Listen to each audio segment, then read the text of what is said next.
Fellow Kenyans, our country Kenya is in big trouble.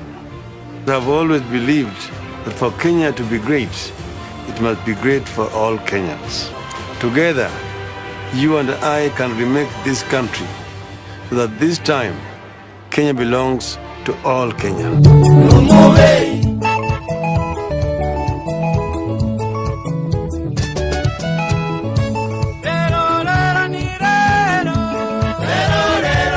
In Kenyan politics, loyalty is a fragile currency. Leaders rise and fall not only on promise made, but on the promises broke. At the center of this storm stands Raila Odinga. To millions, he's a freedom fighter. To others, a master strategist. But to many more, his story is marked by betrayal. Betrayal of allies, betrayal of coalition, and sometimes betrayal of the very people whom trusted him. That conversation, it really spiked up the whole continent to the whole world. Yes. The same way, we will make some good noise to all these presidents and make sure that this guy does not go anywhere. Because, I mean, Raila, he was not fair at all. These GNCs voted for RUTO. So how was Raila betrayed? Raila has gone to sort himself. So how do you even say Raila betrayed you? He also admits that the GNCs have taken a back step. Yeah, so you cannot say today, you cannot believe in RUTO today, fought for RUTO. Then you want to say Raila is a Pan-Africanist. From the sudden handshake to unexpected alliances, Raila's decisions have left Kenyans divided and confused.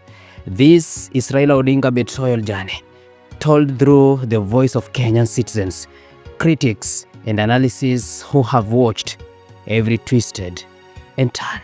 I, like Alonso, was not expecting. We invited, but I'm pleasantly happy to say a few words. The Bible says that the Lord works in mysterious ways. When he sees a hare, to chase the hare. When he sees the antelope, to chase the antelope. But when he sees the dog go into the bush and come back running with his tail coiled between his legs, you know that the dog has seen something more dangerous. Recently, Raila announced that his coalition may fund a presidential candidate in 2027, even as he worked closely with the UDA administration. For many of his supporters, this feels like divine show. How can Raila fight the system while cooperating with it? A 2024 Info-Track survey revealed that 61% of his supporters in Nyanza were disappointed by his cooperation with President William RUTO, a move they compared to 2018 handshake with President Uhuru Kenyatta, another moment widely viewed as betrayal. Who's told you that ODM will not have a candidate in 2027? Who has told you? You have not passed any resolutions as a party to say how we're going to go into the elections of 2027. So wherever you are, don't commit the party to some things which have not been discussed.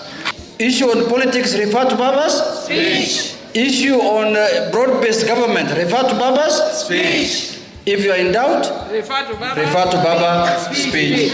Raila has built and broke more coalition than any other Kenyan politician did. Since 1997, he joined at least 6 major alliances: NDBK, KANU, LDP, Rainbow, NAK, ODM, NASA, and Azimio. Yet, in the nearly every case, these partners later accuse him of betrayal. His greatest strength has been forming coalitions, but his greatest weakness has been keeping them together. Hakuniambia, hakuambia Mudavadi, hakuambia Kalonzo. Alienda, yale walizungumuza, hatujui. Yale walifanya, hatujui. Yale alipewa, hatujui. Lakini sisi tunajua tuko kwa wananchi. Sisi hatutaki mazungumzo ya Musalia na mtu mwingine binafsi. Tunataka jumlishe kila mtu. The ordinary Kenyans, the deepest sense of betrayal comes when Raila Odinga comprises after heated struggles. In 2017, he was sworn in as the people's president.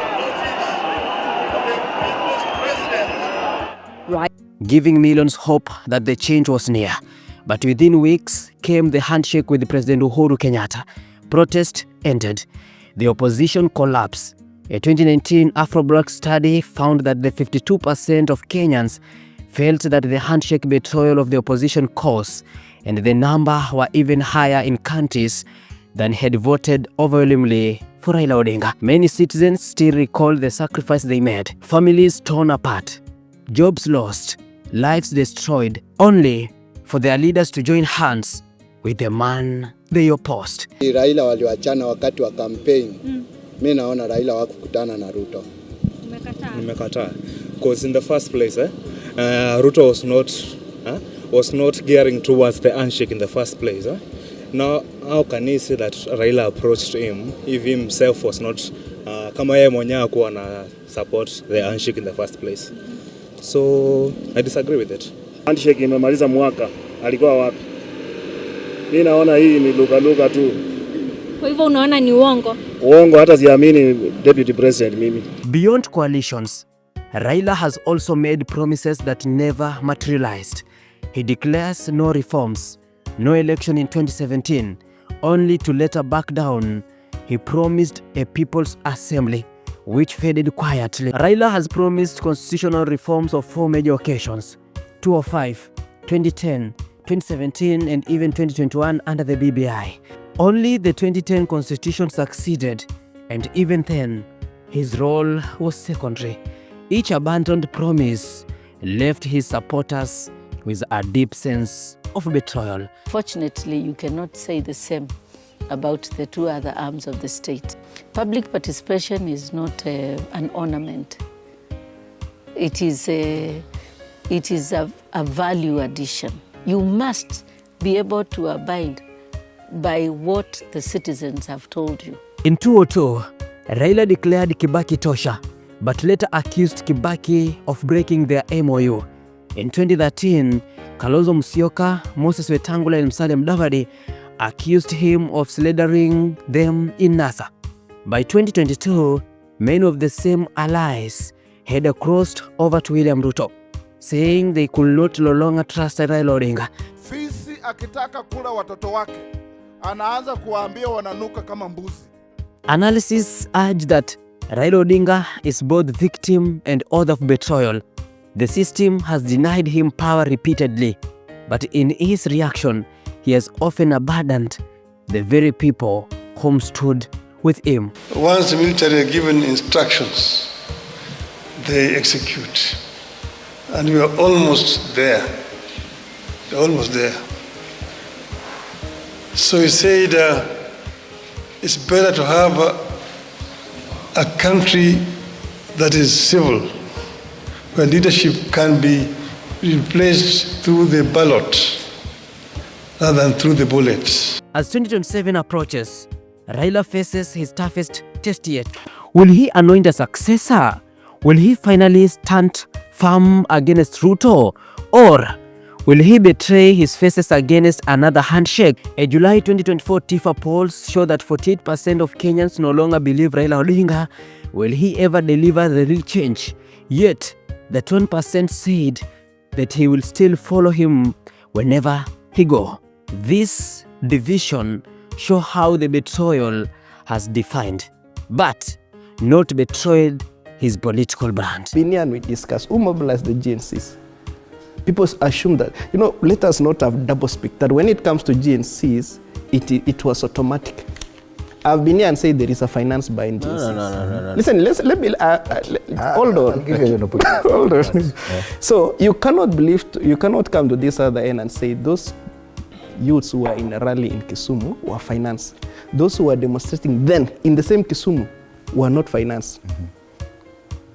Unless we have to think beyond that.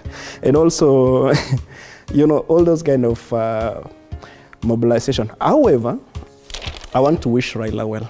In the end, betrayal in politics is never simple. Sometimes it is survival. Sometimes it's a sacrifice. Raila Odinga has been hailed as a hero, condemned as a betrayer, as he signals a possible candidate for 2027, while working with the very government that defeated him. Kenyans are once again left asking, is Raila fighting for us or fighting for himself? Raila Odinga, a man of people or a man of betrayal? The answer lies not only in his speeches, but in the memories of those who has left behind. My name is Daniel Kihoro, reporting from Dove Podcast. This is Dove Podcast, crafting stories, building brands.